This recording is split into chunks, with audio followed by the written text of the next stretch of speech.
இப்போ ஈரானோடு ஏன் அமெரிக்கா சண்டை என்றால் அதற்கான காரணகர்த்தா இஸ்ரேல். இஸ்ரேலுக்கும் ஈரானுக்குமே என்ன பிரச்சனை? ஈரானோடு யாரெல்லாம் நட்பு இருக்காங்களோ அவங்க எங்களுக்கு எதிரி. அகண்ட இஸ்ரேலாக தன்னை மாற்றிக்கொள்வதற்கு தடையாக இருப்பவை ஈரான் மட்டும்தான். வெறும் ஆயில் மட்டும் இல்லை, வெறும் பெட்ரோலிய பிரச்சனை மட்டும் இல்லை, இந்த மத நம்பிக்கைக்கு தடையாக ஏன் இருக்கிறாங்க? பாலஸ்தீனியர்களுக்கு தனிநாடு தான் கொடுக்கணும்னு நிற்கிறாங்க ஈரானியர்கள். இஸ்ரேல் என்ன சொல்கிறாங்கன்னா, இந்த அணு ஆயுதத்தை ஈரான் தயாரிக்கிறது, இது எங்களுக்கு ஆபத்து. ஆனா ஈரானுக்கும் இஸ்ரேலுக்கு தான் தூரம் இருக்கு. அவங்க அமெரிக்கா ஒன் ஆஃப் த பெரிய நாடு தான். ஏன் இன்னும் ஈரான் கூட சண்டை மட்டுமே போட்டுட்டு இருக்காங்க? ஒரு ஒப்பந்தத்துக்கு வர முடியாது. ட்ரம்புடைய மருமகனே இஸ்ரேலை சார்ந்தவர் தான்.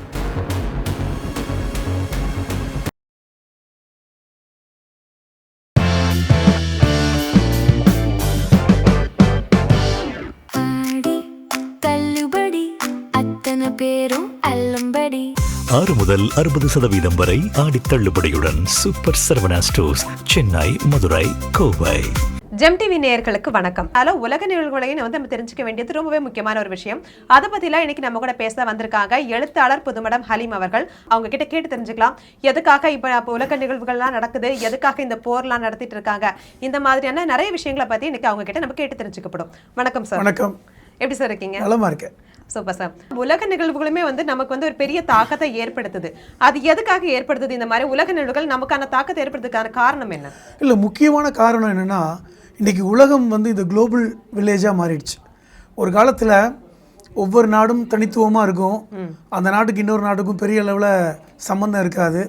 அந்த நாட்டில் நடக்கிற நிகழ்வுகள் அந்த நாட்டில் தான் பாதிப்பு இருக்கும். ஆனால் இன்றைக்கி அப்படி இல்லை. இன்றைக்கி உலகம் இந்த வேர்ல்டு குளோபலைசேஷன் சொல்லக்கூடிய ஒட்டுமொத்த உலகமே இன்றைக்கி ஒரு கிராமமாக மாறிவிட்டு. அப்போ ஒரு நாட்டில் பிரச்சனை இருந்தாலும் இன்னொரு நாட்டுக்கு பாதிக்கும். முக்கியமாக நம்ம கப்பல் போக்குவரத்தை எடுத்துக்கிங்க. இன்றைக்கி எல்லா மக்களுக்கும் எல்லாம் கிடைக்கிது. அதுக்கு காரணம் என்ன?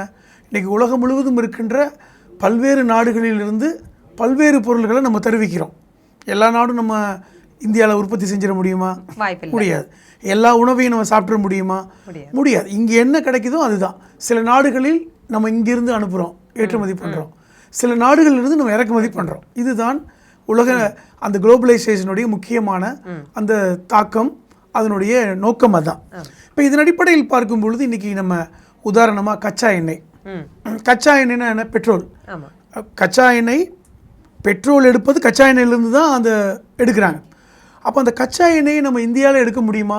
140 கோடி மக்களுக்கான கச்சா எண்ணெய் உற்பத்தி வாய்ப்பே இல்லை. அப்போ நம்ம எங்கே எடுக்கிறோம்? வளைகுடா நாடுகளில் எடுக்கிறோம், அமெரிக்காவிலேருந்து வாங்குகிறோம், ரஷ்யாவிடமிருந்து வாங்குகிறோம். இப்படி பல்வேறு நாடுகளிலிருந்து நம்ம கச்சா எண்ணெய் வாங்குகிறோம். இப்போ வீட்டுக்கு தேவையான, ஒரு காலத்தில் விறகடுப்பில் நம்ம சமைச்சோம், அப்போ யாரை பற்றியும் நம்ம கவலைப்பட தேவையில்லை. இப்போ என்ன செய்கிறோம்? சிலிண்டர், கேஸ் சிலிண்டரில் பண்ணுறோம். எல்என்ஜி, இந்த லிக்விட் நேச்சுரல் கேஸ் எடுக்கிறோம். அப்போ அந்த இயற்கை வாயு மூலமாக தான் நம்ம அந்த வேலையை பண்ணுறோம். இன்றைக்கி எல்என்ஜி கேஸ் இல்லாத வீடே கிடையாது, சிலிண்டர் இல்லாத வீடே கிடையாது. அப்போ இந்த எல்லா 140 கோடி மக்கள், கிட்டத்தட்ட தோராயமாக ஒரு 50 கோடி குடும்பங்கள் இருக்குதுன்னு வைங்களேன், தோராயமாக அந்த 50 கோடி குடும்பங்களுக்கும் தினம் தினம் தேவையான விஷயம் சிலிண்டர். இப்போ இது எங்கேருந்து எடுக்கிறோன்னா வளைகுடா நாடுகளிலேருந்து நம்ம கொண்டு வரோம். இப்போ இந்த கப்பல் போக்குவரத்து இதெல்லாம் சீராக இருக்கும் நேரத்தில் தான் நம்ம சாஃப்டாக போக முடியும், ஒரு பிரச்சனை இல்லாமல் நம்ம வாழ்க்கையை கொண்டு போக முடியும். ஆனால் நீங்கள் சொன்ன இந்த போர் எங்கே நடக்குது? இன்றைக்கி வளைகுடா நாடுகளில் போர் நடக்குது. குறிப்பாக இன்றைக்கி அமெரிக்காவுக்கும் ஈரானுக்குமான போர் அங்கே வளைகுடா நாடுகளில், மத்திய தரை நாடுகளில், அந்த மேற்காசியா பகுதிகளில் இன்றைக்கி ஒரு பதட்டத்தை ஏற்படுத்தியிருக்கு. இப்போ உதாரணமாக இந்த ஹார்மோஸ் பகுதி எடுத்துக்கிங்களேன். ஹார்மோஸுங்கிறது ஒரு ஜலசந்தி, அது ஒரு பெண்டு, ஹார்மோஸ் ஸ்ட்ரெய்ட்னு சொல்லுவாங்க. இதன் வழியாகத்தான் மேற்காசியாவிலிருந்தும் ஐரோப்பாவிற்கான அந்த வழித்தடம் இருக்கிறது. நம்ம இந்தியாவிற்கான பல்வேறு கப்பல் போக்குவரத்து அங்கிருந்து தான் வருது. இப்போ இன்றைக்கி உலகத்தில் 5 1 மடங்கு கப்பல் வணிகம் ஹார்மோஸில் நடக்குது. அந்த ஹார்மோஸ் எங்கே இருக்குது? ஈரானில் இருக்குது. இப்போ உங்களுக்கு புரிஞ்சிருக்கும். அப்போ ஈரானில் சண்டை நடந்துச்சுன்னா ஈரானில் உள்ள மக்களுக்கு மட்டும் பிரச்சனை இல்லை, ஹார்மோஸை பயன்படுத்துகின்ற அத்தனை கப்பல்களுக்கும் பிரச்சனை. தினம் தினம் ஒரு 140 கப்பல் போகிற இடத்துல 10 கப்பல் கூட போக முடியலனா நமக்கு எப்படி நமக்கு தேவையானது கிடைக்கும்? இப்போ பிரச்சனையை புரிஞ்சுருப்பீங்க. அப்போ இந்த போர்களினால் இன்னைக்கு ஒரு நாடு மட்டும் பிரச்சனையை சந்திக்கல, உலக நாடுகளும் சந்திக்கின்றன. அதுதான் நீங்கள் கேட்ட கேள்விக்கான பதில். சரி, எங்கேருந்து ஸ்டார்ட் ஆச்சு சார்? எதுக்காக அமெரிக்கா ஈரானுக்கான அந்த போர் தொடக்கம் எங்கேருந்து ஆரம்பிச்சது? இது ஒரு பெரிய வரலாற்று பின்புலம் இருக்கிறது. நீங்கள் நல்ல கேள்வி.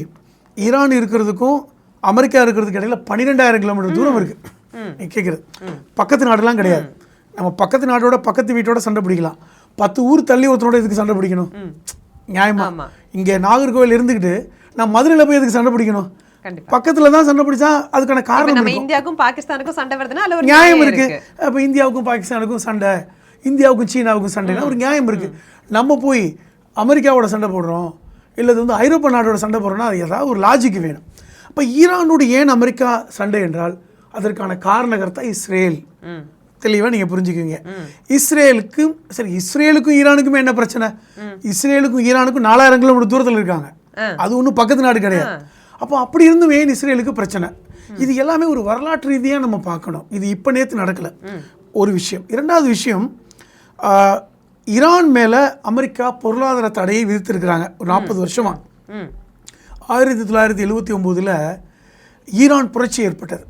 இதெல்லாம் சொன்னால் தான் அது காரணங்கள் புரியும். ஈரான் புரட்சி ஏற்பட்டது. ஏன் புரட்சி ஏற்பட்டது என்றால், ஈரானை ஆட்சி செய்த அந்த பஹ்லவி அந்த மன்னர் குடும்பம் அமெரிக்காவோட நெருக்கமாக இருந்தாங்க. ரொம்ப நெருக்கமாக இருந்தாங்க. அந்த காலகட்டத்தில் தான் அரபு நாடுகளில் ஈரானில் இந்த எண்ணெய் கண்டுபிடிக்கப்பட்டது, இந்த பெட்ரோல் கண்டுபிடிக்கப்பட்டது. அதுவரை அவங்க தேவையெல்லாம் உலகத்துக்கு தேவையில்லை. இப்போ எண்ணெய் கண்டுபிடிக்கப்பட்டதுக்கப்புறம் இந்த அமெரிக்காவும் ஐரோப்பிய நாடுகளும் இந்த அரபு நாடுகளையும் இந்த மேலுள்ள நாடுகளையும் தனக்கு நண்பனாக வச்சுக்க விரும்பினாங்க. அதுக்கு ஈரான் இடம் கொடுக்கல. அதுக்கு என்ன காரணம்னா, இந்த ஈரானுடைய மன்னராக இருந்தவர் ஒப்புக்கொண்டார். ஆனால் இந்த ஈரானுடைய மன்னர் அமெரிக்காவுக்கு அடிமையாக இருக்கிறார் என்று அங்கிருந்த மக்கள் புரட்சி செய்தாங்க.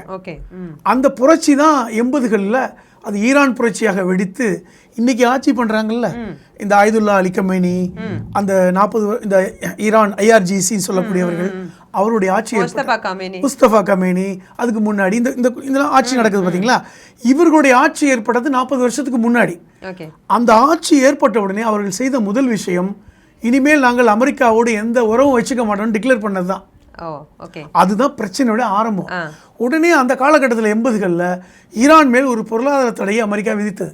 இனிமே ஈரானோட யாரெல்லாம் நட்பு இருக்காங்களோ அவங்க எங்களுக்கு எதிரி, ஈரானிடமிருந்து எந்த பொருளையும் நீங்கள் வாங்கக்கூடாது, கச்சா எண்ணெய் யாரும் வாங்கக்கூடாது அப்படின்னு ஒரு உத்தரவை போட்டாங்க. அதுதான் பிரச்சனையான ஆரம்பம். இப்போ இது ஒரு பக்கம் போயிட்டு இருக்கு. இதற்கிடையில் இஸ்ரேல் ஒரு வரலாற்று ரீதியாக ஒரு பல பிரச்சனைகளை உள்ளடக்கியது. இப்போ 40களில் 47க்கு முன்னாடிலாம் இஸ்ரேல் என்ற ஒரு நாடு கிடையாது, பாலஸ்தீனம் என்ற ஒரு நாடு தான் இருந்துச்சு. அப்போ 1947 பாலஸ்தீனத்திலிருந்து இஸ்ரேல் என்ற ஒரு நாடு பிரிக்கப்பட்டது. பிரிக்கப்பட்டது காரணம் கூட என்னன்னா, உலகம் முழுவதும் இருந்த யூதர்கள் இது எங்களுடைய புண்ணிய பூமின்னு உள்ள வந்தாங்க. சரி, இரு நாடாக பிரிஞ்சுட்டாங்க, ஓகே. ஆனால் அதுக்கப்புறம் என்ன ஒரு சூழல் வந்து விட்டது என்றால், இந்த நாடு இஸ்ரேல் என்ற நாடு இது பாலஸ்தீனம் என்ற நாடாக நாங்கள் விட்டு கொடுக்க மாட்டோம், ரெண்டும் சேர்ந்து ஒரே நாடு தாங்கிற ஒரு விஷயத்தை கொண்டு வர்றாங்க. இந்த பிரச்சனை வரும்போது 1967 ஒரு சண்டை நடக்குது. 1967 ஆண்டு இஸ்ரேலுக்கும் அரபு நாடுகளுக்கும் ஒரு சண்டை 6 நாள் தான் நடந்துச்சு. 6 நாளில் இஸ்ரேல் வெற்றி பெற்று விட்டது. காரணம், அமெரிக்கா உடனே வந்தாங்க. அப்பொழுதுதான் உலகத்துக்கு தெரியுது இஸ்ரேல் தனி நாடல்ல, அது அமெரிக்காவுடன் நேரடியாக தொடர்பில் இருக்கின்ற ஒரு நாடு, நட்பு நாடு அப்படின்னு. அதிலிருந்து இன்று வரை இஸ்ரேல் போடுற ஆட்டத்துக்கு அமெரிக்கா கூட நிற்கிறாங்க. இப்போ ஏன் அமெரிக்கா வர்றாங்கன்னு புரியுதா உங்களுக்கு? அப்போ இஸ்ரேல் என்ன காரணம் சொல்கிறாங்க? அதுக்கு பல்வேறு மத நம்பிக்கைகள் இருக்குது. அது என்ன மத நம்பிக்கை? ஒரு சின்ன மத நம்பிக்கையை சொல்லலாம். இஸ்ரேல் எப்பொழுது உலகத்தை ஆட்சி செய்யுமோ அப்பொழுது தான் ஜீசஸ் வருவார் என்கிற ஒரு மத நம்பிக்கை அவர்களுக்கு இருக்கிறது. இன்னொரு பக்கம் இஸ்ரேல் அகண்ட இஸ்ரேலாக மாறினால்தான் தங்களுடைய மேசியா வருவார் அப்படின்னு யூதர்கள் நினைக்கிறாங்க. இதெல்லாம் மத நம்பிக்கை அடி. ஆனால் இஸ்ரேலை ஒரு வல்லரசாக மாற்ற வேண்டும் என்று அமெரிக்கா திட்டமிடுவதற்கு காரணம் அமெரிக்காவில் இருக்கின்ற யூத மக்கள். இன்னைக்கு அமெரிக்காவை ஆட்சி செய்பவர்களே யூதர்கள் தான். நீங்க நினைக்கிற மாதிரி இல்லை. இப்போ இன்னைக்கு ட்ரம்பே வந்து ஒரு ப்ரோ ஜியோனிஸ்ட் தான். இப்போ நீங்க இஸ்ரேலில் இருப்பவர்கள் எல்லோரும் ஜியோனிஸ்டுகள் என்று சொல்வார்கள். யூதர்கள் இருக்க மாட்டாங்க, யூதர்கள் நம்பிக்கையோடு இருப்பாங்க. பொதுவாக யூத மதத்தில் வந்து கன்வர்ஷன் கிடையாது. இப்போ நீங்க கிறிஸ்துவத்தில் கன்வர்ஷன் உண்டு, இப்போ ஒருத்தர் வந்து ஹிந்துவாக இருக்கக்கூடியவர் கிறிஸ்தவத்துக்கு வந்துட முடியும், அவர் கிறிஸ்டியனாக மாறிட முடியும். ஒரு இந்துவாக இருக்கக்கூடியவர் முஸ்லீமுக்கு வந்தால் முஸ்லீமாக மாறிட முடியும். ஆனால் யூத மதத்தில் பிறப்பின் அடிப்படையில் மட்டும்தான் யூதராக முடியும். ஒரு கன்வர்ஷன் கிடையாது. அதுதான் நீண்ட காலமாக இருந்த ஒரு தத்துவம். அது உடைந்து தான் ஜியோனிசம் என்கிற ஒரு விஷயத்தை ஏற்படுத்தினாங்க. யாரு வேண்டுமானாலும் யூதர்களை ஆதரிக்கலாம், அவர்கள் ஜியோனிஸ்டுகள். இப்போ ட்ரம்ப்லாம் அப்படிதான். அந்த கான்செப்ட் வந்ததுக்கு அப்புறம் தான் அமெரிக்காவுடைய ஆதரவு இஸ்ரேலுக்கு கிடைத்தது. ஒரு சுற்றி இப்போ இஸ்ரேலை சுற்றி பார்த்தீங்கன்னா அரபு நாடுகள் தான் இருக்குது. நீங்கள் கவனித்து பார்த்தா தெரியும். இஸ்ரேலை சுற்றி இருக்கிற நாடு என்ன? இந்த பக்கம் பாலஸ்தீனம் இருக்குது, அந்த பக்கம் ஜோர்டன் இருக்குது, இந்த பக்கம் லெபனான் இருக்குது, அந்த பக்கம் சிரியா இருக்குது, இந்த பக்கம் எகிப்து இருக்குது. அப்போ சுற்றி இருக்கிற நாடுகள் எல்லாருமே முஸ்லீம் நாடுகள் தான். ஆனால் இஸ்ரேலை ஒன்றுமே பண்ண முடியல. என்ன காரணம் என்றால் அமெரிக்காவுடைய அந்த அனுசரணையும் ஆதரவும் அவ்வளோ ஸ்ட்ராங்காக இருக்குது அப்படிங்கிறது. இப்போ இது எங்கே நோக்கி போகுது என்றால் ஈரான் நோக்கி ஏன் போச்சு? நீங்கள் கேட்கலாம், இது சுற்றி இருக்கிற நாடு பிரச்சனை, ஈரான் நோக்கி ஏன் போச்சு? ஈரான் எப்பொழுது பாலஸ்தீனத்தில் இருக்கின்ற ஹமாஸை ஆதரித்தார்களோ அப்பொழுதே ஈரான் எதிரியாக பார்க்கப்பட்டு விட்டது. இப்போ இன்னும் சொல்ல போனால் அரபு நாடுகள் கூட ஹமாஸுக்கு வந்து இவ்வளவு ஆதரவு கொடுப்பாங்களான்னு தெரியாது. பாலஸ்தீன மக்களுக்கு ஈரான் ஆதரவு என்று சொன்ன உடனே இவ்வளவு பிரச்சனை வருது. இன்னைக்கு இஸ்ரேலுக்கும் ஈரானுக்கும் உள்ள பிரச்சனை தான் ஈரானுக்கும் அமெரிக்காவுக்கும் உள்ள பிரச்சனை. ஓகே, இப்போ இஸ்ரேலுக்கு ஈரானுக்கு என்ன பிரச்சனை? இப்போ பாலஸ்தீனத்துக்கு இவங்க நட்பு நாடா இருக்காங்க ஈரான் அப்படின்னாலும் இஸ்ரேலுக்கு ஈரானுக்கும் தனிப்பட்ட முறையில் எதுக்காக என்ன பிரச்சனைனா, இல்லை நீங்க கேட்ட கேள்வி எல்லாமே ஒரு சாமானிய மனிதர்களுடைய எண்ணத்தில் எழுகின்ற கேள்விதான். இப்போ அமெரிக்கா அரபு நாடுகளோட ஒப்பந்தங்கள் போட்டிருக்காங்க. சவுதி அரேபியாவோட ஒப்பந்தம், அரபு அமீரகத்தோட ஒப்பந்தம், கத்தார், பஹ்ரைன், குவைத் எல்லா நாடுகளுமே அமெரிக்காவுக்கு நேச நாடுகளாக மாறிவிட்டன. பிரச்சனை இல்லை. ஆனால் ஈரான் எதிரி நாடு. இப்போ ஈரான் எதிரி நாடாக இருக்கிற வரைக்கும் பிரச்சனை இல்லை. இந்த பாலஸ்தீன விஷயத்தில் ஈரான் பாலஸ்தீன மக்களுக்கு ஆதரவு என்கிற இடத்துக்கு வந்த உடனே அது இஸ்ரேலுக்கு எதிரியாக மாற்றப்பட்டு விட்டது. சிக்கல் என்னன்னா, இன்னைக்கு இஸ்ரேலுக்கு அகண்ட இஸ்ரேலாக தன்னை மாற்றிக்கொள்வதற்கு தடையாக இருப்பவை ஈரான் மட்டும்தான். இன்னைக்கு நல்ல கவனிங்க, 2020 அமெரிக்க ஜனாதிபதியாக இதே ட்ரம்ப் இருந்தார். இப்போ இன்னைக்கு 47வது ஜனாதிபதியாக இருக்கிறார்ல. ஒரு 4 வருஷத்துக்கு முன்னாடி முதல் முறையாக ஜனாதிபதியாக வந்தார். இப்போ 2வது முறையாக இருக்கிறார். அப்போ ஜனாதிபதியாக இருந்த காலகட்டத்தில் இஸ்ரேலோடு சேர்ந்து ஒரு ஒப்பந்தங்களை ஒன்று ரெடி பண்ணார். அதுக்கு பேர் வந்து ஆப்ரஹாம் அக்கார்ட். ஆப்ரஹாம் என்று சொன்னால் அதாவது சொல்லுவாங்கல்ல, அவர் ஒரு தீர்க்கதரிசியாக கிறிஸ்துவம் பார்க்கும். முஸ்லீம்கள் இப்ராஹிம் நபின்னு சொல்லுவாங்க. ஆப்ரஹாம் ஈராக்கிலிருந்து வந்தவர் தான். அவர் தான் யூதர்களுடைய மூதாதையெல்லாம் அந்த முடிச்சு அங்கே தான் போகும். அப்போ அவர் தான் வழித்தோன்றல் அப்படின்னு. நாங்கள் எல்லாம் ஆப்ரஹாமுடைய வழித்தோன்றல்னு கிறிஸ்துவர்களும் சொல்லுவாங்க, யூதர்களும் சொல்லுவாங்க, முஸ்லீம்களும் சொல்லுவாங்க. அந்த 3 பேருக்கு முடிச்சு ஆபிரகாத்தில் போய் நிற்கும். அந்த ஆப்ரஹாம் பேரில் ஒரு ஒப்பந்தம் போட்டாங்க. எப்படின்னா, இந்த ஆப்ரஹாம் ஒப்பந்தத்தை யாரெல்லாம் ஏற்றுக்கொள்கிறார்களோ அவர்கள் தான் இனிமேல் இஸ்ரேலுக்கு நண்பர்கள். அதை ஒப்பந்தத்தை போட்டவர்கள் தான் அமெரிக்காவுக்கும் நண்பர்கள் அப்படின்னு போட்டாங்க. இந்த ஒப்பந்தத்தை அரபு அமீரகம் ஏற்றுக்கொண்டிருக்கிறது, கத்தார் ஏற்றுக்கொண்டிருக்கிறது. இது வரைக்கும் சவுதி அரேபியா ஏற்றுக்கொள்ளலை, சமீபத்தில் கூட ஏற்றுக்கொள்ள. ஆனால் ஈரான் நாங்கள் எக்காலத்திலும் இந்த ஆபிரகாம் ஒப்பந்தத்தை அனுமதிக்க மாட்டோம்னு சொல்றாங்க. என்ன காரணம்னா, இதை ஏற்றுக்கொண்டால் பாலஸ்தீனம் என்ற ஒரு நாடு இருக்காது, பாலஸ்தீனம் இஸ்ரேலின் ஒரு பகுதி என்று அறிவிக்கணும். இப்போ வந்து பாலஸ்தீனம் என்பது ஒரு தனி நாடு, இஸ்ரேல் என்று ஒரு தனி நாடு. இரண்டும் தனித்தனி இறையாண்மை மிக்க நாடுகளாக 1947 பிரிக்கப்பட்டு விட்டது. அதை வந்து ஐநா சபை, ஐக்கிய நாடுகள் சபை ஏற்றுக்கொண்டு விட்டன. ஆனால் இஸ்ரேல் ஏற்றுக்கொள்ளலை. ஏன்னா அது சரியில்லை, நாங்கள் அங்கிருந்து பிரிந்தாலும் நாங்கள் பாலஸ்தீனத்தை தனி நாடாக ஏற்றுக்கொள்ள மாட்டோம், அது எங்களின் ஒரு பகுதியாகத்தான் ஏற்றுக்கொள்வோம். அதுதான் இப்போ பிரச்சனையே. இப்போ 1967 நடந்த போரில் கூட அந்த பாலஸ்தீனத்தின் பல்வேறு பகுதிகள் இஸ்ரேலால் பிடித்து வைக்கப்பட்டு விட்டது. இன்னைக்கு இந்த மேற்கு கரையை பற்றி பேசுகிறோம், வெஸ்ட் பேங்க் பற்றி. அது இன்னைக்கு இஸ்ரேலுடைய கட்டுப்பாட்டில் இருக்கிறது. பாலஸ்தீனத்தின் தலைநகரமே இஸ்ரேல் கட்டுப்பாட்டில் தான் இருக்கிறது. புரியுதா உங்களுக்கு? அப்போ இன்னைக்கு லெபனானின் பல பகுதிகளை இஸ்ரேல் பிடித்து வைத்திருக்கிறது. 10 லட்சம் மக்கள் அங்கிருந்து இன்னைக்கு வெளியே அனுப்பப்பட்டிருக்காங்க. இது எல்லாம் காரணம் என்னன்னா, திருப்பி நம்ம மத நம்பிக்கைக்குள்ளே போக வேண்டியிருக்கு. காரணம் அந்த தோராவில் சொல்லப்பட்ட ஒரு செய்தி தான். இப்போ வந்து கிறிஸ்துவத்தில் பழைய ஏற்பாடுன்னு சொல்லுவாங்கல்ல, அதுக்கு பேர் தோராங்கிற வார்த்தையும் உண்டு. தோரா என்பது மோசஸ் காலத்தில் சொல்லப்பட்ட விஷயங்கள் தான் பழைய ஏற்பாட்டில் இருக்கும். புதிய ஏற்பாடு என்பது ஜீசஸை பற்றி நிறைய இருக்கும். அந்த பழைய ஏற்பாட்டில் சொல்லப்பட்ட தோராவில் ஒரு அகண்ட இஸ்ரேல் ஏற்பட்டால் தான் எங்களுடைய அரசர் வருவார், த கிங் ஆஃப் இஸ்ரேல் வருவார். அப்படி கிங் ஆஃப் இஸ்ரேல் வந்தார் தான் உலகம் முழுவதையும் இஸ்ரேல் ஆட்சி செய்யுங்கிற அந்த நம்பிக்கை இருக்குது பார்த்தீங்களா. இதன் அடிப்படையில் இஸ்ரேல் இந்த இடத்த பிடிச்சிக்கிட்டே இருக்காங்க. அவர்களுக்கு இடம் தேவை, அந்த இடத்தை விரிவுபடுத்துகிறாங்க. இது இன்னொன்று விஷயம் இருக்குது. கடந்த காலங்களில் யூதர்கள் எல்லாம் இந்த ஊரை விட்டுலாம் வெளியே போனாங்க. அதாவது நம்ம ஹிட்லர் காலத்தில் பார்த்துருப்போம். ஹிட்லர் காலத்தில் யூதர்கள் வெறுக்கப்பட்டாங்க. யூதர்களை வந்து கொலை செய்வதற்கென்று தனியாக வந்து ஒரு ஃபேக்ட்ரியே வச்சுருந்தார் ஹிட்லர். பல லட்சம் யூதர்கள் கொல்லப்பட்டாங்க. வரலாற்றில் அது ஒரு பெரிய துக்கமான ஒரு செய்தி. அந்த காலகட்டத்தில் யூதர்கள் விரட்டி அடிக்கப்பட்டாங்க. அந்த விரட்டி அடிக்கப்பட்ட காலகட்டத்தில் அவர்கள் பறந்துருந்தாங்க. இப்போ முக்கியமாக இன்னொரு விஷயம் சொல்லணும். இப்போ யூதர்கள் இஸ்ரேலில் ஒரு 3ஆம் கோயில் கட்டுறாங்க. ஒரு 3ஆம் கோயில் கட்டுறாங்க. அதுக்கு பேர் 3rd டெம்பிள்னு சொல்கிறாங்க. அது ஆரம்பத்தில் முதல் கோயில் எப்படின்னா சாலமன் காலத்தில் கட்டப்பட்ட கோயில். இந்த டெம்பிள் சாலமன் டெம்பிள்னு சொல்லுவாங்க. சாலமன் கூட முஸ்லீம்கள் சுலைமான் நபின்னு சொல்லுவாங்க. கிறிஸ்துவர்கள் சாலமன்பாங்க. இந்த சாலமன் யூதர்களுடைய அரசர்களில் முக்கியமானவர். King David, king Solomon, king Dawood, இவங்கெல்லாம் இருக்காங்க பார்த்தீங்களா. இதில் முக்கியமானவர் சாலமன். இந்த சாலமன் கட்டிய கோவில் பின்னால் இடிக்கப்பட்டது. அதை இடித்தவர்கள் ரோமர்கள், கிரேக்கர்கள். அது இடிக்கப்பட்டதுக்கப்புறம் அதுக்கப்புறம் கட்டப்படவே இல்லை. 2 முறை இடிக்கப்பட்டது. முன்னாடி ஒரு தித்துஸ்னு ஒரு மன்னன் இடித்தாங்க. அது இடிக்கப்பட்டதுக்கப்புறம் இன்ன வரைக்கும் கட்டாமல் இருக்காங்க. யூதர்கள் என்ன நினைக்கிறாங்கன்னா, இந்த 3ஆம் கோயில் கட்டப்பட்டால்தான் உலகம் முழுவதும் இருக்கின்ற யூதர்கள் இஸ்ரேலுக்கு வருவோம் அப்படின்னு ஒரு பேசுகிறாங்க. இது யூதர்களுடைய நம்பிக்கை.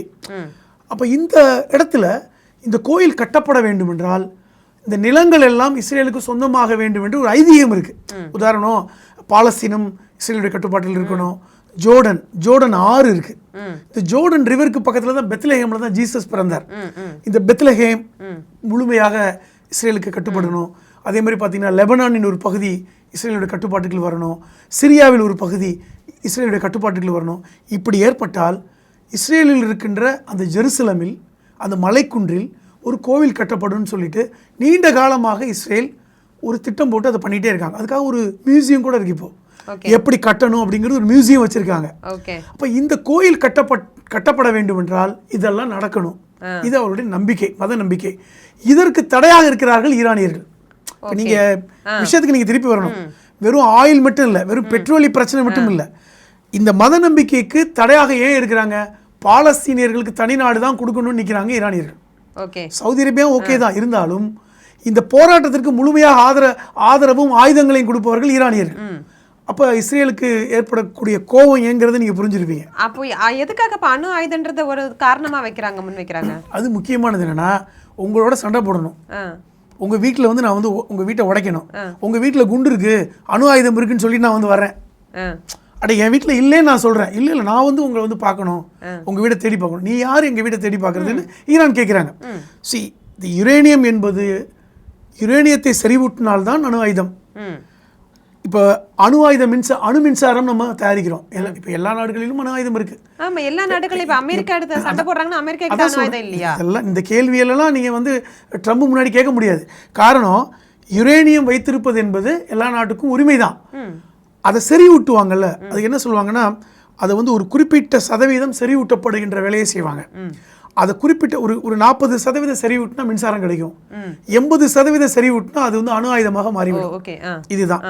அதே மாதிரி ஒரு இத்தனை கிலோ தான் வச்சிருக்கணும்னு சொல்லிட்டு ஒரு கட்டுப்பாடுகளை சர்வதேச அளவில் இருக்கின்ற அணு ஆயுத முகவாண்மையெல்லாம் ஒரு சட்டத்திட்டங்களை போட்டிருக்காங்க. இப்போ ஈரான் மேலே ஏன் திருப்பி பாயிண்ட் அவுட் பண்ணுறாங்கன்னா, இஸ்ரேல் என்ன சொல்கிறாங்கன்னா, இந்த அணு ஆயுதத்தை ஈரான் தயாரிக்கிறது, இது எங்களுக்கு ஆபத்து அப்படிங்கிற ஒரு குற்றச்சாட்டை அமெரிக்கா முன்னாடி வைக்குது.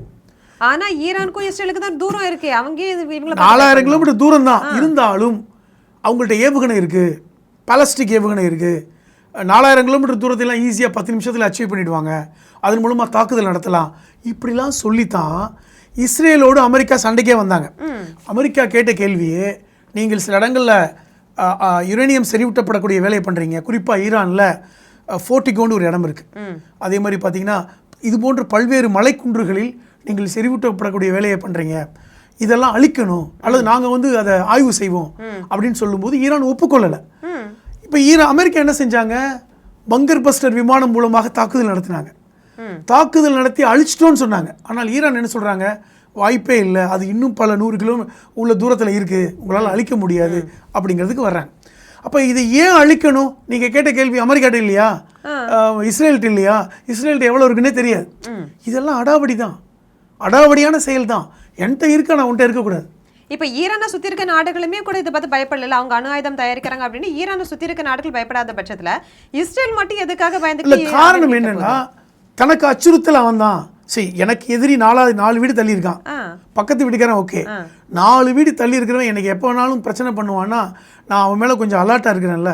இந்த பயத்தின் காரணமாக நான் திருப்பி காவல்துறையில் போய் சொல்லிக்கிட்டே இருக்கேன், நான் அந்த தெருவை தாண்டி போகிறேன், எனக்கு பயமாக இருக்குது, அந்த தெருவை தாண்டி போகிறேன், அவன் என்னை அடிச்சிடுவான். இதுதான் அந்த போலீஸ்காரன் தான் அமெரிக்கா.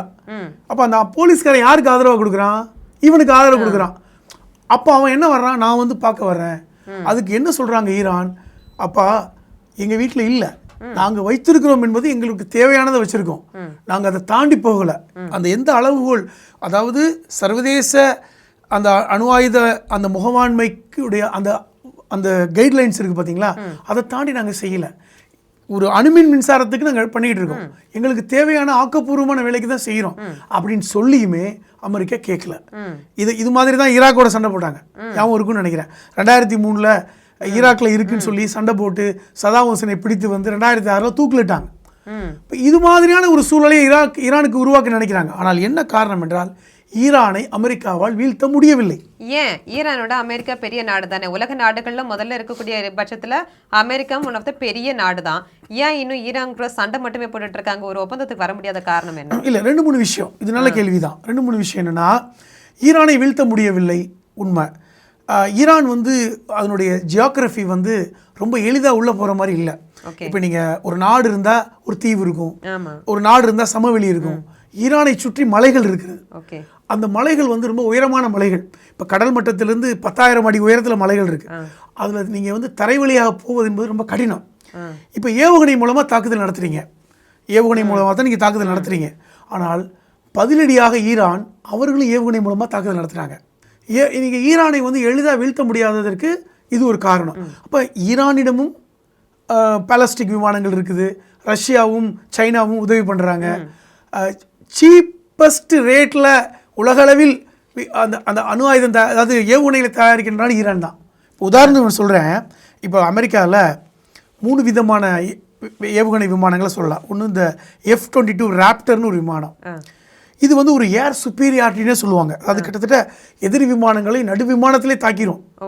அது கிட்டத்தட்ட பார்த்தீங்கன்னா 8,000 கோடி அந்த விமானம். அதே மாதிரி F-35, F-15 இதெல்லாம் அமெரிக்கா வச்சுருக்காங்க. இதெல்லாமே 5th ஜென்ரேஷன் விமானங்கள் சொல்லலாம், 5வது தலைமுறை விமானங்கள். இன்னும் சொல்லப்போனால் இது F-15லாம் பார்த்தீங்கன்னா பறக்கும் ஆயுத கிடங்கேனே சொல்லலாம். அவ்வளோ ஆயுதங்களை ஒரு 30,000 பவுண்டு எடையுடைய ஆயுதங்களை கொண்டு போகலாம், இப்படி வச்சுருக்காங்க. ஆனால் இப்போ ரஷ்யாவிடம் இப்போ இருந்து வாங்கின பல்வேறு விமானங்களை ஈரான் வச்சுருக்காங்க. சஹாய் Su-35, F-4, F-14 இது எல்லாம் விலை குறைந்த விமானங்கள். விலை குறைந்த விமானங்களை வைத்துக்கொண்டு விலை உயர்ந்த விமானங்களை அடிக்கிறாங்க. இப்போ இன்னும் சிம்பிளாக மக்களுக்கு, அதாவது சாமானிய மக்களுக்கு புரிகிற மாதிரி சொல்கிறேனே, இப்போ ட்ரோன் தாக்குதல் நடக்குதுன்னு வைங்களேன். ட்ரோன் தாக்குதல் என்பது ஒரு இடத்துலேருந்து இன்னொரு இடத்தை தாக்குதல், துல்லியமாக தாக்குவது. ஒரு 50,000 ஒரு 50 கிலோ அல்லது 100 கிலோ வெடிமருந்தை கொண்டு போய் அடிச்சிடுறது. கிட்டத்தட்ட இது வந்து ஒரு தற்கொலை தாக்குதல் மாதிரி தான் நடக்கும். இதுக்கு செலவு ஈரானுக்கு $20,000 தான். ஆனால் இதை தடுக்கிறதுக்கு வச்சுருக்காங்க பாருங்கள், அமெரிக்கா $1 மில்லியன் செலவு பண்ணுறாங்க. ஒரு 20,000 ஒருத்துடைய ஒரு ட்ரோனை தடுத்து அழிப்பதற்கு $1 மில்லியன் செலவு பண்ணிங்கன்னா அப்போ நீங்கள் அவனுக்கு செலவாகுமா உங்களுக்கு செலவாகுமா? ஒன்று. இரண்டாவது, கடுமையான செலவு. இப்போ நீங்கள் அமெரிக்காவிற்கு இந்த கடந்த 4.5 மாதம் எடுத்துக்கிட்டிங்கன்னா கிட்டத்தட்ட 4 லட்சம் கோடி ரூபாய் செலவாயிருக்கு. 4 லட்சம் கோடி நம்ம தமிழ்நாட்டோட பட்ஜெட் 4 மாதத்தில் செலவாயிருக்கு. அப்போ இது எவ்வளோ பெரிய செலவீனம். அதுக்கு இதெல்லாம் தான் ஈரானை வெற்றி பெற முடியாததுக்கு காரணம். இப்போ ரைட், நீங்கள் கேட்குறீங்க தரை வழியாக போயிட வேண்டியதானே. அமெரிக்காவுடைய தலைமை செயலகத்தில் இருக்கின்ற அந்த பென்டகன் அறிவிக்கிறாங்க, நாங்கள் ஈரானை வீழ்த்த வேண்டும் என்றால் 50 லட்சம் அமெரிக்க வீரர்கள் வேணும்னு. வாய்ப்பு உண்டா? 50 லட்சம் பேர் அனுப்பிச்சா தான் அங்கே ஜெயிக்க முடியும். ஆனாலும் தொடர்ச்சியாக அடிச்சுக்கிட்டு இருக்காங்க. நீங்கள் கேட்டீங்க ஒரு போர் நிறுத்தம் வந்தால் என்ன? போர் நிறுத்தத்துக்கு வராரு ட்ரம்ப். ஏன்னா ஏற்கனவே ஹார்மோஸ் மூடப்பட்டு விட்டது. போர் நிறுத்தத்துக்கு வர்றாரு. ஆனால் இஸ்ரேல் அந்த போர் நிறுத்தம் நடக்காமல் தடுத்துக்கிட்டே இருக்காங்க. இதுதான் காரணம். எனக்கு என்ன கேள்வி, அப்ப ட்ரம்ப் இதை பத்தி யோசிக்க மாட்டாரா? நமக்கு இவ்வளவு நஷ்டம், இப்ப இஸ்ரேலுக்கு இதுல எந்த நஷ்டமும் கிடையாது என்ன கேட்டா, அமெரிக்காவுக்கு தான் எல்லா நஷ்டமுமே. ஆனா அமெரிக்கா இன்னுமே தாக்குதல் நடத்திக்கிட்டே இருக்காங்க, நமக்கு தானே உண்மைதான். இது நஷ்டம். நீங்க நினைக்கிற மாதிரி அமெரிக்க மக்களும் நினைக்கிறாங்க. இப்போ 2 நாளைக்கு முன்னாடி வந்த சர்வேல 75% அமெரிக்க மக்கள் ட்ரம்பை வெறுக்கிறார்கள். ஏன் வெறுக்கிறாங்கன்னா, பைத்தியகாரத்தனமா பண்ணிட்டு இருக்காரு எங்க வரி பணத்தை வச்சுக்கிட்டு வெறுக்கிறாங்க. இப்போ இது நடந்து கொண்டு இருக்கிறது. இப்போ அதே வெறுப்பு இருக்கிறது. ரெண்டாவது, இவ்வளோ காசு செலவு பண்ணி ஒரு ரிட்டர்ன் கிடைக்கலன்னா எதுக்கு வச்சுக்கணும் அப்படிங்கிற கேள்வியை இன்றைக்கி அமெரிக்கர்கள் கேட்க ஆரம்பிச்சிட்டாங்க. இஸ்ரேலுக்கு என்னென்னா, அமெரிக்காவை எப்படியாவது இந்த சண்டையில் இருக்க வச்சுக்கிட்டே இருக்கணும், அவ்வளோதான். அவர்களுக்கு இந்த அமெரிக்காவில் இருக்கின்ற வெள்ளை மாளிகைகளாக இருக்கட்டும் அல்லது உயர்ந்த அரசியல் பொறுப்பில் இருக்கின்ற இந்த யூதர்களுடைய லாபி இருக்குது பார்த்தீங்களா, இதுதான் அவங்கள பண்ண வச்சுக்கிட்டே இருக்குது. இன்னும் குறிப்பாக சொல்ல போனால், ட்ரம்புடைய மருமகனே இஸ்ரேலை சார்ந்தவர் தான். இப்போ புரிஞ்சிருப்பீங்க. ட்ரம்புடைய மகளை திருமணம் செய்த அந்த ஜெரட் குஷ்னரே இஸ்ரேலை சார்ந்தவர். அப்போ எல்லாமே காரணம் தான். அப்போ இஸ்ரேலுக்காக இவ்வளோ விஷயத்த பண்ணிட்டு இருக்காரு ட்ரம்ப். சரி, இப்போ அமெரிக்கா இன்னைக்கு கடந்த நியூஸ்ல இன்னைக்கு பார்த்த நியூஸ்ல என்ன சொல்றாங்கன்னா, அமெரிக்கா வந்து அவங்களுடைய கப்பல் போக்குவரத்தை வந்து நம்ம உலக நாடுகளுக்காக நாங்க வந்து ஹார்மஸ் ஜலசந்தை கொண்டு நிப்பாட்ட போறோம், அதனால உங்களுக்கு எல்லாம் ஹெல்ப்பா இருக்கும், யாரு வேணா அதை வந்து தாண்டி போகலாம், நாங்க உங்களுக்கு உறுதுணையா இருப்போம் அப்படின்னு அமெரிக்கா சொல்றாங்க. ஹார்மஸ் ஜலசந்தி ஈரானோட கட்டுப்பாட்டுல இருக்குது. இப்போ அமெரிக்கா அவங்க கொண்டு போய் அங்க அந்த இடத்துல கப்பலை நிப்பாட்ட முடியுமா? இல்லை, இப்போ எங்க நிப்பாட்டியிருக்காங்க, ஹார்மோஸ்லேருந்து ஒரு 200 கிலோமீட்டர் தூரத்தில் நிப்பாட்டியிருக்காங்க. பக்கத்தில் ஒன்றும் நிப்பாட்டலை. அங்கே நிப்பாட்டி கொண்டு இந்த கப்பல் பக்கம் போகக்கூடாது நிப்பாட்டி வச்சுருக்காங்க. இது நடந்திருக்கு. ஹார்மோஸுக்கிட்ட கொண்டு போனால் அடிச்சிருவான், ரைட்டா? எல்லாமே போய் ஹார்மோஸ் ஈரானுடைய கட்டுப்பாட்டில் தான் இருக்கிறது, அதில் மாற்று கருத்து இல்லை. ஈரான் நினைச்சாதான் எல்லாருக்குமே, ஈரான் நினைச்சாதான் இந்த பிரச்சனை தீரும். அதுக்கு ஒரே ஒரு வழிதான் இருக்கிறது.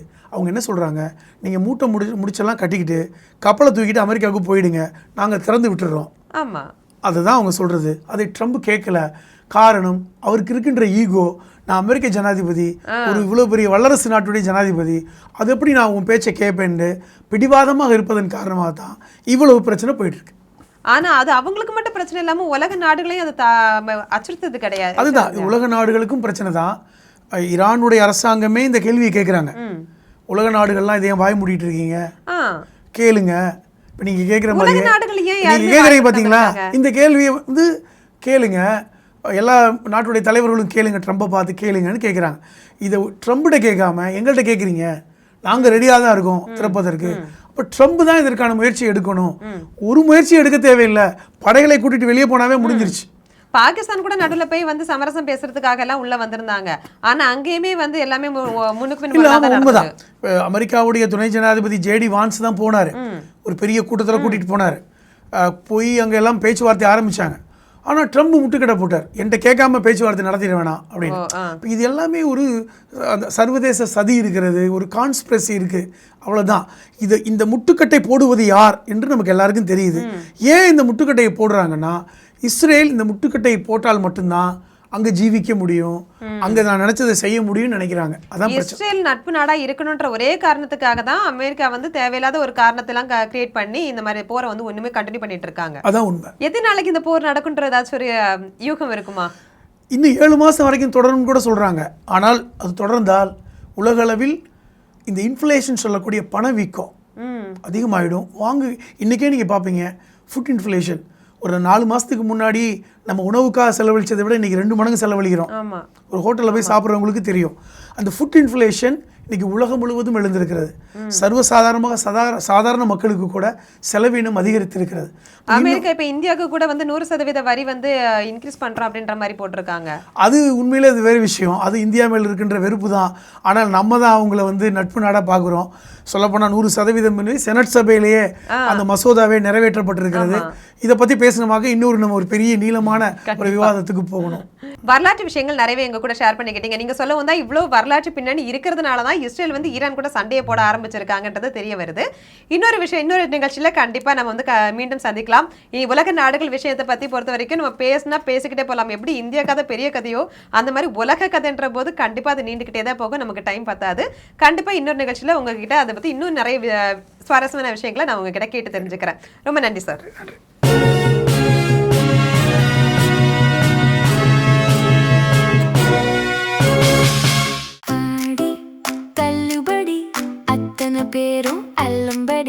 6 முதல் 60% வரை ஆடி தள்ளுபடியுடன் சூப்பர் சரவணா ஸ்டோர்ஸ், சென்னை, மதுரை, கோவை.